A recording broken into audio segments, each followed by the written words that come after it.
So hello students, तो आज अपना जो सिंपल सी बात लिखी है अपन ने, how to tackle fear of physical chemistry. अच्छा, फिजिकल केमिस्ट्री अपन पढ़ते हैं, हम जानते हैं केमिस्ट्री में 3 पार्ट हमारी, फिजिकल, ऑर्गेनिक, इनऑर्गेनिक। अब उसमें फिजिकल केमिस्ट्री होता क्या, चक्कर क्या है कि फिजिक्स में क्वेश्चंस करते हैं, फॉर्मूला लेते हैं अपन बहुत सारे।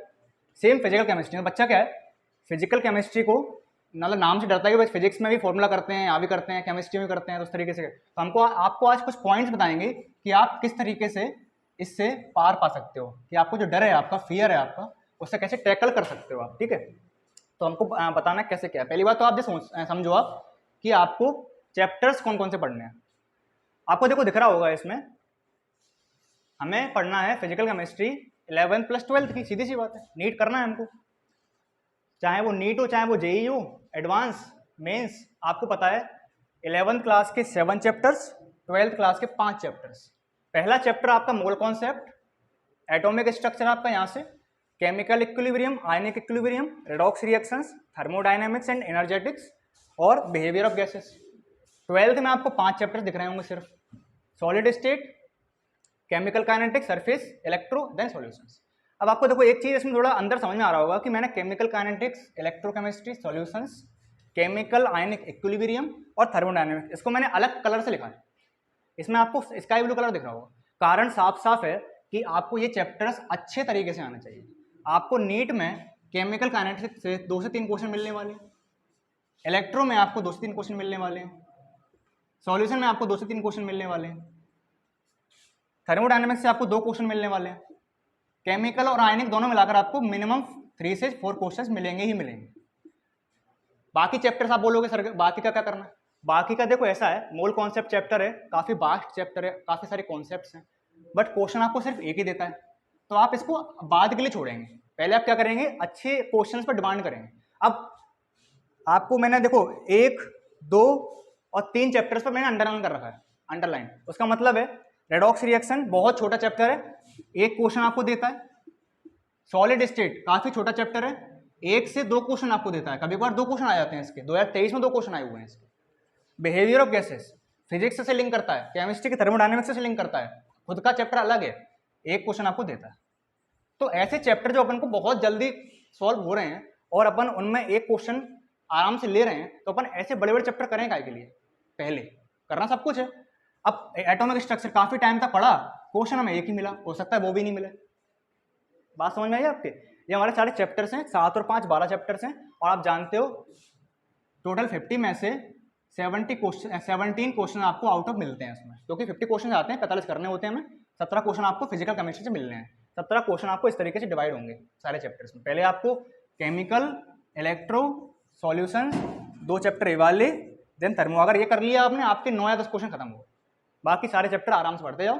फिर आप इनको पकड़ो, जे वाले 3 चैप्टर, आपके 12 क्वेश्चन कंप्लीट हो गए, बचा क्या आपका, कुछ नहीं बचा, 15 में से 12 हो गए, 3 क्वेश्चन करने, कर लोगे आराम से। ठीक है, अब देखो नेक्स्ट स्लाइड क्या है। नेक्स्ट स्लाइड में लिखा है हमने, how can we watch the physical chemistry. मतलब साफ है कि हम ऐसा क्या करें जिससे आप फिजिकल केमिस्ट्री को सॉल्व कर पाएं, वो भी बड़ी आसानी से।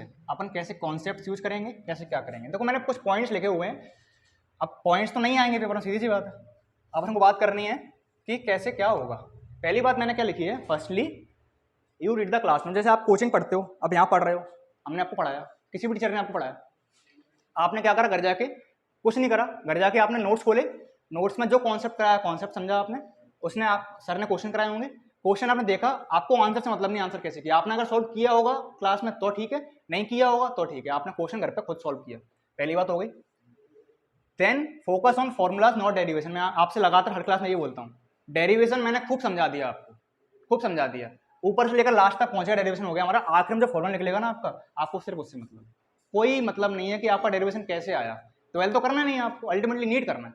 12th में आपकी परसेंटेज 70, 80, 90, 95 कुछ भी आ जाए, नीट में सिलेक्शन नहीं मिलेगा। ठीक है, तो आपको फोकस करना है फॉर्मूलाज पर, डेरिवेशन में फोकस नहीं करना, देखना है, फोकस नहीं करना। तीसरा, आफ्टर कंप्लीट, अब आपको चैप्टर करा दिया मैंने, चैप्टर करा दिया, अब आपको सिर्फ और सिर्फ एक काम करना है, आपको बुकलेट मिलेगी आप कोचिंग से, उस बुकलेट के सारे क्वेश्चन करने हैं, सारे क्वेश्चन करने हैं, 90% क्वेश्चन आई थिंक आपके सॉल्व हो जाएंगे अगर आपने क्लास में अच्छे से पढ़ा होगा।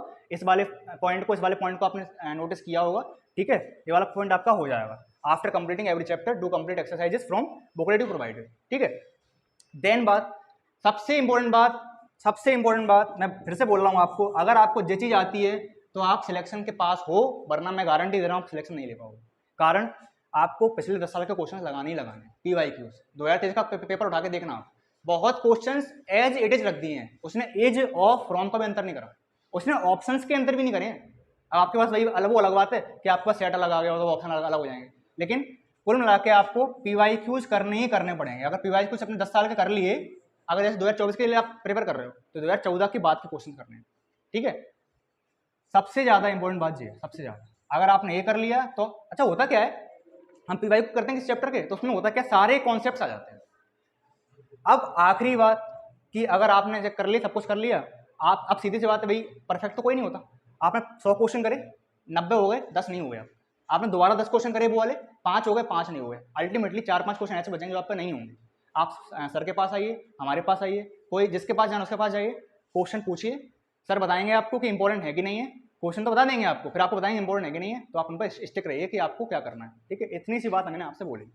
अब आपसे बोला जाए कि ठीक है भाई सब कुछ क्लियर है, हमने फिजिकल केमिस्ट्री इस तरीके से पढ़ ली, हम घर गए, हमने सारे नोट्स पढ़ लिए, हमने क्वेश्चन लगा लिए, हमने बुकलेट से क्वेश्चन लगा लिए, हमने प्रीवियस क्वेश्चन लगा लिए, लेकिन हम पे क्वेश्चन ही नहीं लगे, हमने क्वेश्चन देखे क्वेश्चन ही लगे हम पे। क्वेश्चन कैसे लगाएंगे, सारी बातें प्रैक्टिकल नहीं है, मैंने सिर्फ लिखा है आपको, आप जब क्वेश्चन लगाओगे आपको खुद दिमाग में आएगा। ये बात बताने वाली बात है। पहली बात, read the question calmly and find the idea of question. देखो होता क्या है, बहुत बच्चे आपने खुद महसूस किया होगा, कभी बार आप क्वेश्चन समझ ही नहीं पाते, क्वेश्चन ने बोला क्या। पहले आप आराम से क्वेश्चन पढ़ो, मेरा मतलब आराम से मतलब का क्या है, उसने बोला इनकरेक्ट, पहला ऑप्शन देखा, हाँ बिल्कुल सही बात है, आपने टिक कर दिया, आंसर गलत हो गया, आपने सोचा करेक्ट पूछा होगा, दिया इनकरेक्ट था। उसने बोला विच इज नॉट करेक्ट, आपका दिमाग नोट पे गया ही नहीं, आपने करेक्ट देख लिया, पहला ऑप्शन मिल गया। विच इज रॉन्ग, बहुत बातें आपको मतलब ऐसी जो होती हैं जो आप देख नहीं पाते हो, गलत कर देते हो, आपको पहला ऑप्शन रखा मिलेगा, है ना, विच इज करेक्ट, उस तरीके से। तो आपको ये चीजें देखनी है, आपको क्वेश्चन बहुत आराम से पढ़ना है, शांत तरीके से पढ़ना है, फिर आपको क्वेश्चन का आइडिया लेना क्या पूछा है, देन क्या करना है आपको, now the focus on 2 things. मैं आपसे जब क्वेश्चन मैं आपको कराता भी हूँ क्लास में, तो आपसे एक ही बात बोलता हूँ, क्या दिया है, क्या पूछा है, जो पूछा है वो कहाँ से आएगा।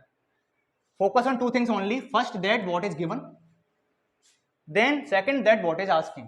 अभी आपको क्वेश्चन कराऊंगा KP is equal to KC RT del power delta NG। आप जानते हो this is a relation between KP and KC, equilibrium constant at pressure, constant pressure and concentration के बारे में। आपको KP KC T डेल्टा NG 4 चीजें वेरिएबल हैं इसमें, आपको कोई 3 चीजें देगा, एक चीज पूछ लेगा। अब कभी बार क्वेश्चन क्या होता है, आपको डेल्टा NG नहीं देता, आपको रिएक्शन दे देता है। अब आप जानते हो रिएक्शन से डेल्टा NG कैसे निकालते हैं, moles of gases product of product, मतलब प्रोडक्ट के मोल्स माइनस रिएक्टेंट के मोल्स। आपको अगर ये नहीं पता होगा तब कैसे आगे बढ़ोगे। आपको ये पता चल गया, T दिख रहा है आपको, KC दिख रहा है, KP पूछा है, आपका आंसर। अब यहां तक पहुंच गए आपने कैलकुलेशन गलत कर ली। अब तो नेक्स्ट बात, approach, how can we find that asking thing by reminding the formula the concept behind that. देखो आपको पता लग गया कि KP KC RT delta NG का कहने के रिलेशन है। आपने KP equal to KC RT delta NG लगा दिया, कुछ बच्चे KC इक्वल टू KP लगा देंगे, आंसर गलत। तो फॉर्मूला आपको करेक्ट रिमाइंड करना है, कौन सा फॉर्मूला आना है, सिंपल सी बात है। देन लास्ट में सबसे इंपॉर्टेंट बात, करेक्ट कैलकुलेशन करो, कैलकुलेशन तक सीमित नहीं रहना है। आपने कैलकुलेशन करी, आपका आंसर आ गया 2, मान लो 2 आपका आ गया मोलर, ऑप्शन देखा आपने, 4 ऑप्शन में से आपको ऑप्शन मिल गया, तुरंत 2 मोलर कैलकुलेट करोगे, खत्म बात, यहाँ तक पहुंच गए आप।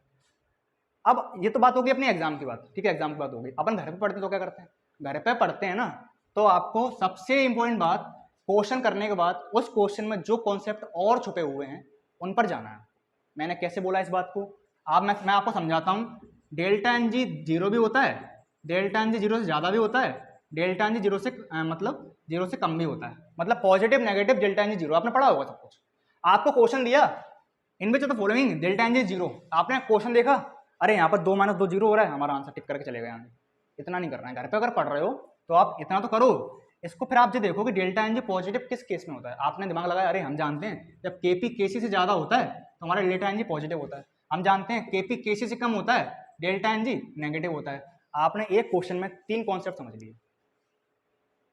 जब हम लोग पढ़ते थे ऐसे ऐसे पढ़ते थे, क्वेश्चन लगाया, आपके बहुत टाइम है, आप घर बैठे हो, क्वेश्चन लगाया आपने देखा कि ये क्वेश्चन हमारा हो गया, बट इससे कौन से कॉन्सेप्ट हमको अभी याद आ रहे हैं। कॉपी नहीं खोलनी है आपको, कॉपी खोल के सब देखने लगे, एक क्वेश्चन में आपको पूरा चैप्टर खत्म कर लिया आपने।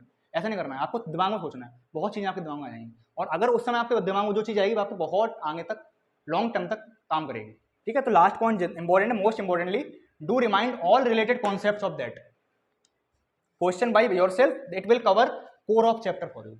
बहुत बड़ा कोर खत्म कर देगा आपका एक पॉइंट। इस मैंने आपको देखो अभी 1 मिनट में कि इस फॉर्मूले से 4-5 चीजें निकाल दी, आपको खुद निकालना सीख गए, आपका काम बहुत हद तक आसान हो जाएगा। ठीक है, इस तरीके से क्वेश्चन करना, पहले क्वेश्चन देखना है, देन आपको जो दिया है, जो पूछा है वो करना है, देन उसका फॉर्मूला रिमाइंड करना है, देन कैलकुलेशन करना है, देन कैलकुलेशन करना आपको ऑप्शन देखना है, देन ऑप्शन देखना आपको उसके जो भी पॉइंट्स रिलेटेड होंगे उनको देखना है। ठीक है, अब हम कुछ चैप्टर्स ले रहे हैं, उनका क्वेश्चंस करा रहे हैं और बताते हैं आपको कैसे क्या कर सकते हैं अपन। पहला क्वेश्चन देखो, आप केपी दिया है उसने, क्वेश्चन आराम से पढ़ो।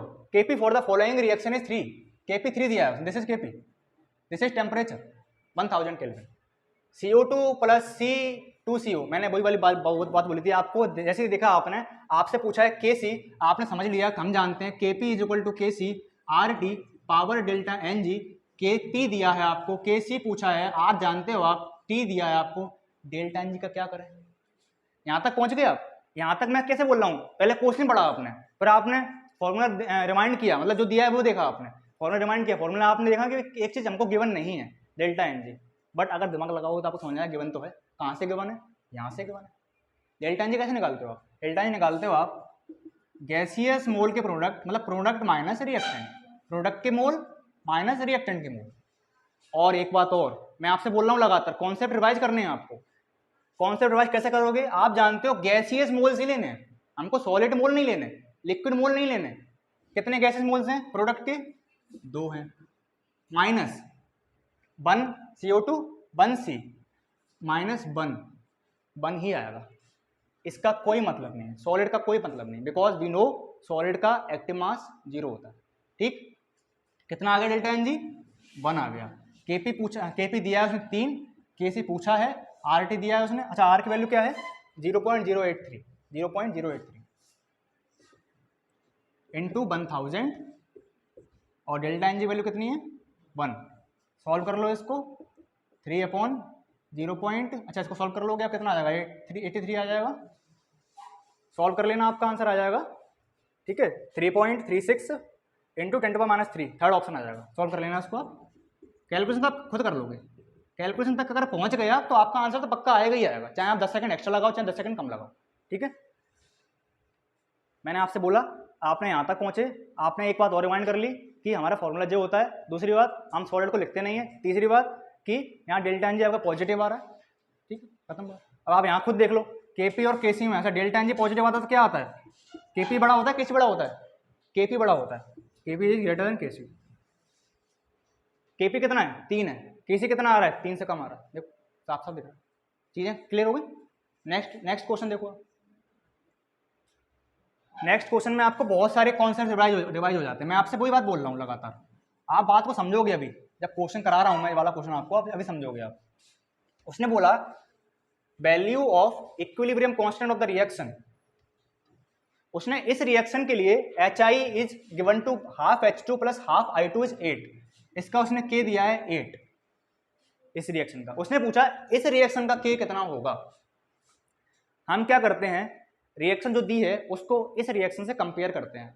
अब यहां से आपने क्वेश्चन देखा, आप घर पे बैठे हो, क्वेश्चन बाद में करो, एक काम करो, आप खुद रिवाइज कर लो। क्या रिवाइज कर लो, पहली बात, if reaction is reversed, if reaction is reversed then जो हमारा K आता है वो आता है प्रीवियस K का उल्टा, खत्म बात। यहां तक पहुंच गए, कोई भी क्वेश्चन सॉल्व कर लोगे। दूसरी बात, if reaction is added, if reaction is added, अगर 2 रिएक्शन ऐड कर लिए हमने तो K' आपका आएगा K1 और K2 का मल्टीप्लाई।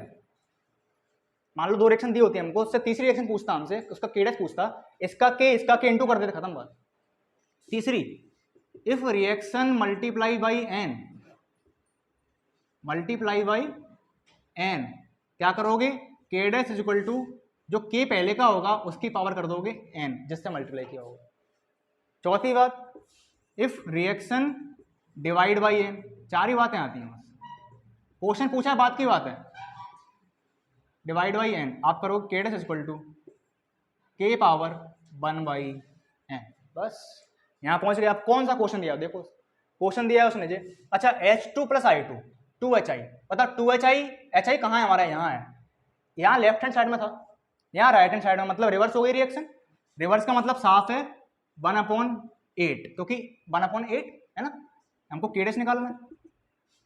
बट पहले HI था, अब इंटू 2 कर दिया, इसमें इंटू 2 कर दिया हमने HI में, मतलब पावर लग जाएगी 2। बात समझ में आएगी नहीं, सिंपल। 1/64, ऑप्शन नंबर देख लो, 1/64 राइट आंसर। एक क्वेश्चन हमारा कौन सा था, अलग क्वेश्चन था, हमने 4 बातें से कर ली, कोई टाइम लगा इसमें, अगर आपको याद होगा 2 मिनट में आप चारों चीजें खत्म कर लोगे। आप कोई भी क्वेश्चन इसका आप दे दो, कोई भी दे दो, आप आराम से कर लोगे। आई बात समझ में, 1/8 किया, इंटू 2 कर दिया, क्योंकि HI से 2HI जा रहा है, पूछा इसके लिए है, तो इंटू पावर 2 कर दिया, क्योंकि मल्टीप्लाई करने पर हमारा क्या आता है, आता है, हमारा ये वाला कॉन्सेप्ट लग गया और ये वाला कॉन्सेप्ट लग गया, ठीक है। नेक्स्ट क्वेश्चन देखो आपसे, नेक्स्ट क्वेश्चन पूछा है आपसे, which are the following reaction Kc Kp equal नहीं है। अब मैंने बोला फिर आपसे वही बात, आपको पहले क्वेश्चन कामली पढ़ना है, शांति से पढ़ना है क्वेश्चन, क्वेश्चन शांति से पढ़ लिया आपका काम हो गया। क्वेश्चन देखो क्या बोला है, Kp and Kc are not equal. हम जानते हैं Kp और Kc इक्वल होते हैं, तो क्या होता है, डेल्टा एन जी क्या होता है, 0, मतलब उसने बोला नहीं इक्वल होना चाहिए, मतलब डेल्टा एन जी 0 नहीं होना चाहिए। ये बात समझ में आ गई होगी। पहला ऑप्शन देखें, डेल्टा एन जी निकालें इसका 2 माइनस, अच्छा ये सॉलिड है कोई मतलब का नहीं, -1, इसका कितना आ रहा है, 1 आ रहा है। पहले ऑप्शन मेरे ख्याल सही है, उसने बोला डेल्टा एन जी कहाँ 0 नहीं होगा, पहले में नहीं होगा, पहला ऑप्शन सही है। और ऑप्शन चेक कर लेते हैं हम, दूसरा ऑप्शन देखें, डेल्टा एन जी निकाल दूसरे के लिए हम, इसका कितना 1 + 1 2 0, सेम इसके लिए देखो डेल्टा एन जी 1 + 1 2 माइनस 1 + 1 2 0 2 1 + 1 2, यहाँ डेल्टा एन जी क्या आ रहा है, 0 आ रहा है, मतलब साफ है यहाँ भी 0, यहाँ भी 0, यहाँ भी 0, से 0 चाहिए ही नहीं था। उसे बोला था कि Kp Kc कहाँ इक्वल नहीं होगा, अल्टीमेटली डेल्टा एन जी 0 नहीं चाहिए, यहाँ तक पहुंचना है बस आपको, यहाँ तक। अब जिसको ये नहीं पता होगा कि Kp Kc इक्वल नहीं होता मतलब डेल्टा एन जी का मतलब क्या होता है, हमें पता ही नहीं है, वो नहीं कर पाएगा इस क्वेश्चन में, ठीक है। तो option number first is the right answer. 3 question मैंने केमिकल इक्विलिब्रियम के लिए लिए हैं, ठीक है। अब आप और देखो, कुछ क्वेश्चन के बारे में बताते हैं आपको। इस तरीके से हमें क्वेश्चन पर अप्रोच करना है। नेक्स्ट आपका चैप्टर रेडॉक्स रिएक्शन का चैप्टर है, ठीक है। अच्छा, आपको रेडॉक्स पे जाने से पहले हाँ जो वाला क्वेश्चन देखो आप, ऐसे क्वेश्चन मतलब बता रहा हूँ आपको कि जो क्वेश्चन अगर आप चाहो तो 10 मिनट लगा लो उसमें, और अगर आपको आता है तो आपको 10 सेकंड में answer solve with OMR filling, समझ रहे हो बात को, विथ OMR फिलिंग 10 सेकंड में। क्वेश्चन पढ़ो, 1 mole of an ideal gas at 300 kelvin is expanded isothermally from 1 litre to 10 litre volume, delta U for the reaction. Delta U मतलब internal energy change, जो दिया हो आपको उस पर आप टिक कर लिया करो। आइसोथर्मल दिया है, 1 मोल दिया है, 300 केल्विन दिया है, 1 से 10 जा रहा है वॉल्यूम, बताओ डेल्टा यू क्या होगा। जिस बंदे को इतना पता है ना कि for isothermal process delta T 0, because temperature क्या होता है, कांस्टेंट, डेल्टा टी क्या होता है, 0। और अगर किसी बंदे को इतना पता है कि डेल्टा टी 0 होता है और because of delta T here delta E also 0 isothermal process, उसका आंसर साफ 0 आ जाएगा, 10 सेकंड लगेगा। बताओ कोई दिक्कत इस क्वेश्चन में? अगर आप चाहो तो लगे रहो, -nRT log V2/V1 उस तरीके से। अच्छा, ये पता ही होगा आपको क्यों होता है, क्योंकि आप जानते हो इंटरनल एनर्जी में हम जानते हैं 2 चीजें मेनली आती हैं, kinetic plus potential plus ... sum of total types of internal, मतलब total types of energy present in system. के 0 क्या, अच्छा आप जानते हो फिजिक्स में पढ़ते हो, टेम्परेचर पर डिपेंड करती है काइनेटिक एनर्जी। अगर डेल्टा टी 0 होगा काइनेटिक एनर्जी क्या होगी, 0 होगी। पोटेंशियल एनर्जी डिपेंड करती है इंटरमोलिकुलर फोर्सेस ऑफ अट्रैक्शन पर, और हम जानते हैं फॉर आइडियल गैसेस ये 0 होते हैं, तो ये भी 0 होगा। दोनों 0 मतलब E 0 मतलब delta E 0। Delta E zero उसने वही पूछा था, ऑप्शन नंबर 4, 2021 का क्वेश्चन आई थिंक। बताओ, अगर आपको आता है 10 सेकंड कर लोगे, वरना आप सोचते रहोगे क्या करना है। वो अलग बात है कि भाई किसी ने किसी से बोल दिया कि भाई अगर ऑप्शन में जीरो मिल जाए टिक करके आ जाइयो, तो वो सही हो जाएगा, वो अलग बात है। लेकिन उसकी किस्मत खराब हो गई, उसी साल ऐसा क्वेश्चन आ गया इसका आंसर जीरो नहीं था, तो -5। नेक्स्ट क्वेश्चन देखो, ये वाला क्वेश्चन देखो। ये वाला क्वेश्चन मैंने इसीलिए लिया है, इस साल क्वेश्चन आया था delta H is equal to delta E plus delta N G R T. एक ऐसा फॉर्मूला जिस पर 1 या 1.5 लेक्चर पढ़ाया जाता है, इसको पढ़ा दिया जाता है, बहुत क्वेश्चन कराए जाते हैं। नीट ने यही पूछ लिया, 4 ऑप्शन दे दिए, एक ऑप्शन में प्लस लगा दिया, एक में माइनस लगा दिया, एक में जे हटा दिया, एक में जे हटा दिया। अगर आपको पता है, आपने ऑप्शन देखा, ऑप्शन देके टिक कर दिया, गोला खत्म, 10 सेकंड में क्वेश्चन आगे करके बढ़ गए। थर्मोडायनेमिक्स खत्म, पढ़ी हमने पूरी साल की, है ना। तो अल्टीमेटली क्वेश्चन चाहिए 4 नंबर का हमको, ठीक है। अब मैंने वाला क्वेश्चन इसलिए लिया है because this is also the PYQ। which of the following statement is correct for the reversible process in the state of equilibrium। इसका सिंपल सा फॉर्मूला होता है, जब आप पढ़ोगे आप, delta G equal to minus NRT ln K, equilibrium constant NRT ln K।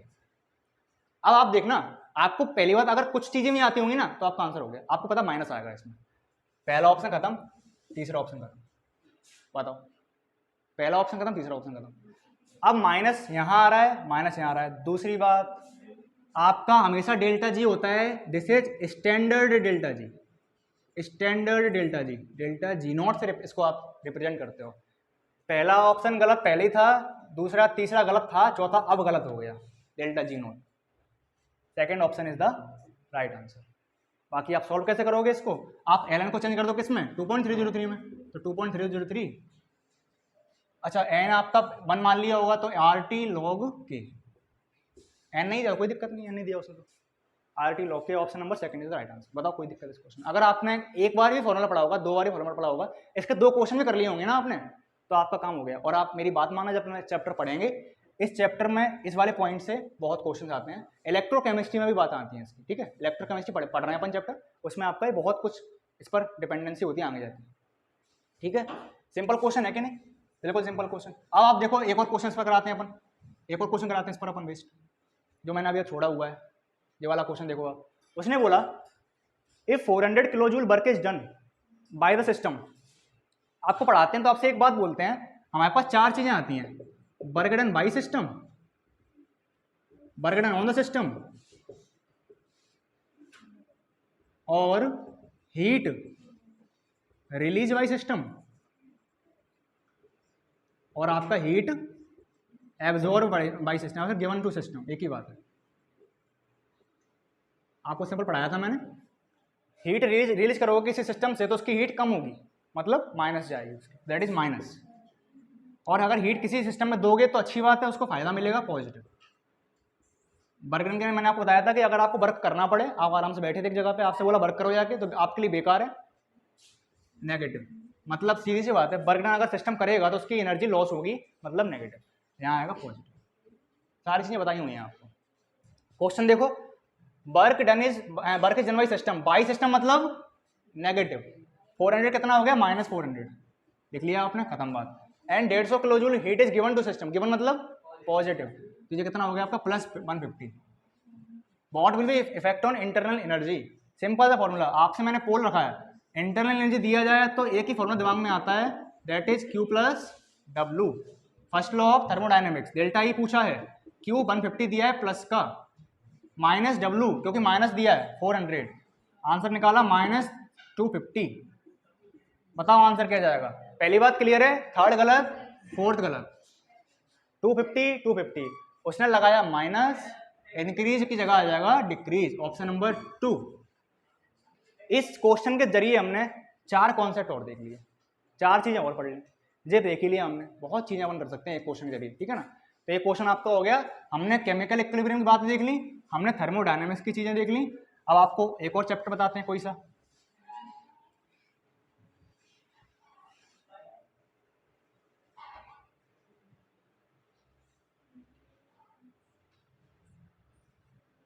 अच्छा, ये वाला चैप्टर पढ़ चुके हो आप, केमिकल काइनेटिक्स। पहले अपन क्वेश्चन करते हैं ये वाला। सबसे अपन चैप्टर जब स्टार्टिंग करते हैं ना तो अपन पढ़ाते हैं rate of disappearance, rate of appearance. आप जानते हो भाई 2A से B जा रहे हैं अगर हम, तो इसका रेट ऑफ डिसअपियरेंस किसका होता है? रिएक्टेंट का, मतलब A का। अपॉन में क्या करते हैं? Stoichiometric coefficient is equal to rate of, ये क्या है? Product appearance of B upon में 1। ये किसके बराबर आता है? रेट ऑफ रिएक्शन के बराबर। इतनी बात अगर पता है कोई क्वेश्चन नहीं बचेगा आपसे। क्वेश्चन देखो आप, एम्स 16 क्वेश्चन है। 6H + 5Br- ये पूरी रिएक्शन दी है आपको। If rate of consumption of BrO3- is x मोल, अच्छा BrO3- मतलब रेट ऑफ डिसअपियरेंस, x दिया है आपको, then calculate rate of formation of Br2। इसका पूछा है, इसका मैंने आपको बताया हुआ है, जिसका पूछा है जिसका दिया है उसको पकड़ो, बाकी सारा जाए भाड़ में। वो क्या बोला है? Rate of disappearance of BrO3-, ठीक है, rate of disappearance of BrO3-, ये आपको कहीं ना कहीं जिसका दिया है, ठीक है, अपॉन में 1 is equal to rate of appearance of Br2 upon में क्या आएगा? 3, बिकॉज 3 इसका स्टोइकोमेट्रिक कोएफिशिएंट है। इसका हमको x दिया है, इसका पूछा है हमसे। आई थिंक बहुत सिंपल क्वेश्चन हो गया। इसका 3, कितना आंसर आ गया? 3x, 3x इसका आंसर है, ऑप्शन नंबर 4। बहुत सिंपल क्वेश्चन है। आपने इस वाली बात को याद किया, आपका आंसर आ गया। सारी चीजें बता रहा हूँ, कॉन्सेप्ट याद करने वाली बात है, सारी घर पे करना है भाई, एग्जाम में मत करने बैठ जाना, ठीक है? सब गलत हो जाएगा फिर, मतलब सही तो हो जाएगा लेकिन कम क्वेश्चन सॉल्व करवाओगे। एक और क्वेश्चन देखो इसका, केमिकल काइनेटिक्स का। 3 क्वेश्चन लिए हमने हर चैप्टर में से। अच्छा एक 2020 का क्वेश्चन देखो, the rate constant for a first order reaction is 4.6 × हमको K दे दिया। The time required to reduce 2 gram of reactant to the 0.2 gram. आप जानते हो सिंपल फॉर्मूला होता है फर्स्ट ऑर्डर के लिए, KT is equal to 2.303 log A upon, या फिर ऐसे बोल दो आप C0 अपॉन CT। आपने थोड़ा सा याद कर लिया, हम जानते हैं C0 क्या होता है? इनिशियल। CT क्या होता है? जो बाद में बचता है, बाद में बचता है। KT, K क्या दिया है हमको? T पूछा है ना, तो एक काम करें, ऐसे कर लेते हैं, K इधर ले जाते हैं, हमारा फॉर्मूला बन गया। अब तो सॉल्व करना बाकी रह गया इसमें। 2.303 अपॉन K कितना दिया? 4.606। अच्छा आप खुद देखो, आपको वैल्यू उस तरीके से दी है उसने कि आप आराम से कैलकुलेट कर लो उसको। 10⁻³ log 2 से कहाँ जा रहा है? 0.2। जिसको ये पता है कि हम इनिशियल रखते हैं देन लास्ट में फाइनल रखते हैं, तो आप समझ जाओगे this is initial, this is final, कोई माइनस प्लस का चक्कर नहीं है। ऊपर पहुंच गया 1000 अपॉन, इससे 2 बार कैंसिल हो गया, नीचे 2 आ गया, लॉग ये कितना हो गया? 10, log 10 की वैल्यू 1 होती है। कितना आंसर आ गया? 500 से। कोई कैलकुलेशन नहीं है इसमें। जिसने फॉर्मूला, जो फॉर्मूला तक पहुंच गया वो आंसर तक आराम से पहुंच जाएगा। Option number 2 is the right answer. बहुत सिंपल क्वेश्चन। एक और क्वेश्चन हमें इसका है अपने पास, ये क्वेश्चन देखो आप,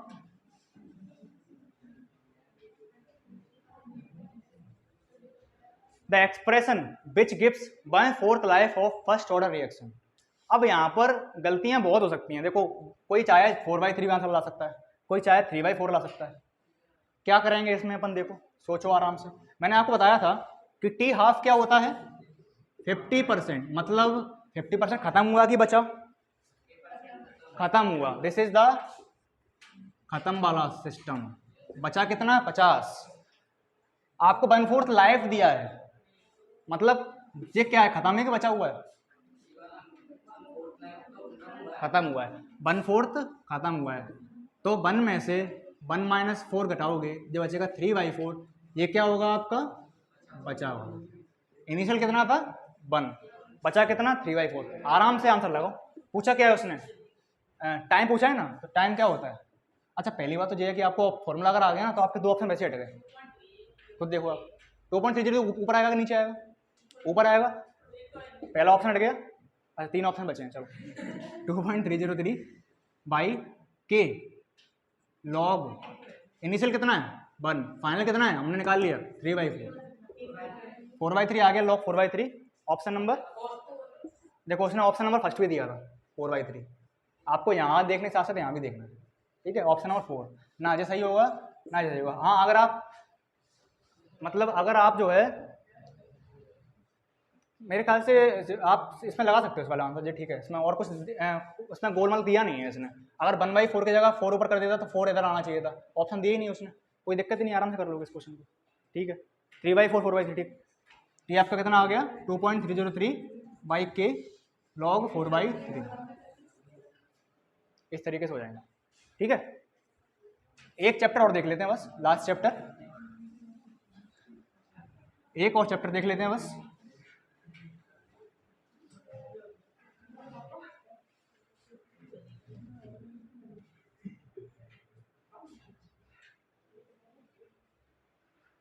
अपन ने जो है रेडॉक्स पढ़ लिया था ना, हाँ रेडॉक्स बताओ। ये क्वेश्चन देखो आप, उसने पूछा, मैंने बोला आपसे दोबारा कि इनकरेक्ट ऑक्सीडेशन पहले पढ़ना है आपको, इनकरेक्ट पढ़ लिया, अब आपको दिमाग में रहेगा कि हमको गलत बताना है। चलो पहला ऑप्शन देखो, उसने अंडरलाइन किस पर किया है, ओ पर। हम जानते हैं कॉपर पर चार्ज क्या होता है, कॉपर पर चार्ज क्या होता है +2, हाँ बिल्कुल सही बात है, +4, 2 का +4 हो गया ना, प्लस x = 0, x = क्या आ गया -4। पहले गलत है, उसने -1 दिया है, पहला गलत, मतलब कुल मिला के पहला सही आंसर। उसने ऑप्शन पूछा ना इनकरेक्ट। दूसरा देख लो ClO3-, इसमें आपको देखो एक कॉन्सेप्ट और समझ में आ जाएगा। आप जानते हो +x प्लस कुछ भी करते हो, अगर आपको कुछ चार्ज नहीं दिया किसी भी आयन में, मतलब आयन क्या है किसी भी इसमें एंटिटी में, तो आपका 0 रहेगा आखिर में। अगर आपको माइनस दे दिया और कुछ दे दिया, -2 दे दिया, तो आप यहाँ के लिखोगे माइनस है -2। तो यहाँ देख लो आप, Cl का कितना x, एक ऑक्सीजन का -2, 3 ऑक्सीजन का -6 = -1, x की वैल्यू क्या आ गई +5 आ गई। ऑप्शन दिया है, बिल्कुल दिया है। तीसरा देख लें K2Cr2O7, K2 का कितना +2, Cr2 कितना +2x, एक Cr का x, 2 का 2x, O7 -14, एक का -2 -14 7 का हो जाएगा, = 0। 14 और 2 12, 12/2 कितना हो गया +6। ऑप्शन नंबर सही है क्या, बिल्कुल सही है। लास्ट ऑप्शन +1 Au का x मान लेते हैं, Cl-, अच्छा -4 = 0, x क्या आ गया आपका +3 दिया है क्या, बिल्कुल दिया है। ऑप्शन नंबर कौन सही है, पहला। हो गया, सिंपल। इस तरह के क्वेश्चन बहुत सारे आते हैं। इस बार 2022 में क्वेश्चन आया था जिसने उसने ये पूछा था CH4 से CCl4 जा रहे हैं, बताओ कार्बन का ऑक्सीडेशन नंबर में क्या चेंज हुआ है, ये पूछा उसने क्वेश्चन। आप जानते हो यहाँ कितना आएगा -4 आएगा, देखो इस पर प्लस होता है, इस पर कितना आएगा +4 आएगा। उसने ऑप्शन दिया था -4 2 +4। बहुत सिंपल क्वेश्चन आते हैं ऑक्सीडेशन स्टेट के। एक और क्वेश्चन देखो इस पर बेस्ड, 2 क्वेश्चन और बस, लास्ट 2 क्वेश्चन है बस। आपको एक ओवरव्यू देना था, आपको दे दिया है। ये क्वेश्चन देखो आप, शायद कराया भी मैंने ये वाला क्वेश्चन क्लास में। क्वेश्चन बोला है उसने equivalent weight of the reactant in the above equation. आप जानते हो इक्विवेलेंट वेट क्या होता है, मॉलिक्यूलर वेट अपॉन में बैलेंसी फैक्टर। रिडक्टेंट क्या होता है, क्या बोलते हैं इसको अपन, इसको बोलते हैं रिड्यूसिंग एजेंट। अच्छा रिड्यूसिंग एजेंट क्या करता है, दूसरे का क्या करता है, ये दूसरे का क्या करता है, ये कैसा एजेंट है, कैसा एजेंट है ये रिड्यूसिंग एजेंट, मतलब दूसरे का क्या करेगा रिड्यूस, खुद क्या होगा ऑक्सीडाइज। तो दूसरे का क्या करेगा रिड्यूस, खुद क्या होगा ऑक्सीडाइज। इसको देखें +6 चार्ज है इस पर, आपको कैलकुलेट करना आता है +6 चार्ज है इस पर, यहाँ कितना है +3। अच्छा इसका क्या हुआ रिडक्शन, मतलब ये क्या कर रहा है, दूसरे का क्या कर रहा होगा ये, मतलब ये कैसा एजेंट है ऑक्सीडाइज एजेंट। पूछा किसका है रिड्यूसिंग का, तो ये तो नहीं है। आई पर कितना चार्ज है -1, यहाँ कितना है 0, क्या हुआ अल्टीमेटली ऑक्सीडेशन। दूसरे का क्या किया होगा इसने, मतलब ये हमारा I- क्या है, I- इज रिड्यूसिंग एजेंट, मतलब रिडक्टेंट, एक ही बात है ना, इसको एक ही बात बोलते हैं। हमको I- का वेट चाहिए। अच्छा I- का बैलेंस फैक्टर कितना होता है 1, क्योंकि चार्ज एक ही तो उस पर। मॉलिक्यूलर वेट दिया होगा इसका 127 दिया है, अपॉन में कैसे निकालते हैं balance factor, final minus initial, ऐसे निकालते हैं। तो फाइनल कितना है 0 -1 initial +1 into number of atoms in 1 मोल, कितने हैं एक ही है, 1 इंटू 1 कितना हो गया? देखो बैलेंस फैक्टर कैसे निकालते हैं, oxidation number final minus oxidation number initial into number of, अच्छा इस पर मोड लगाते हैं अपन, into number of atoms in 1 mole, 1 mole, ठीक है। फाइनल कितना है इसका? 0, माइनस लगाया, माइनस इनिशियल कितना है? -1, मोड लगा दिया इसका, इनटू 1, क्योंकि नंबर ऑफ एटम्स कितने हैं? आई के 1 है, यहाँ पर 2 हैं बट यहाँ पर 1 है। 1 इंटू 1 कितना? 1, 1/7/1 कितना आंसर आ गया अपना? 127, ऑप्शन नंबर 2 क्वेश्चन आया हुआ है ये वाला, ठीक है। तो इस तरीके से क्वेश्चन करेंगे, सारे कॉन्सेप्ट देख लेना आप, ठीक है। चलिए, थैंक यू।